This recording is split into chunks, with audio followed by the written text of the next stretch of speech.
Ако решите да ме обвините, че много ми върви с жените, ще кажа в собствена защита, невинен съм, сами налитат.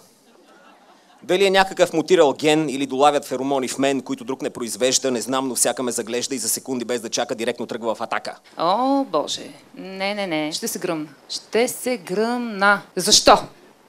Идва веднага въпросът. Това някаква игра на думи ли било или... Трябва да се обадим на министъра на културата. Просто не е културно. Не знам защо каните човек с говорен дефект да ви чете текстове.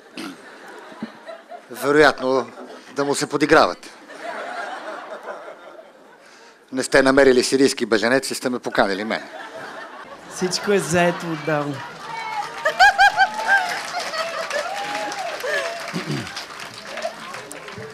Добре, сега малко по-сериозно.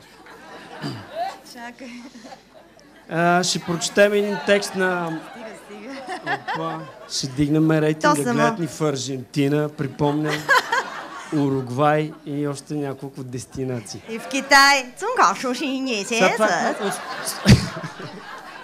Извънреден брой на благотворително предаване, в което милионери пеят и танцуват, за да може вие да харесате творчеството им и да дарите СМС, който пък ще отиде за едни деца.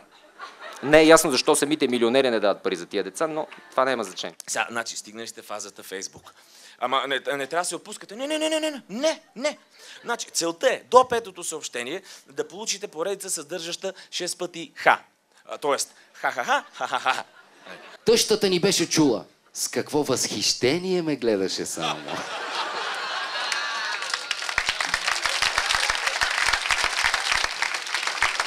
Никола Крумов. Не съм го виждал този човек.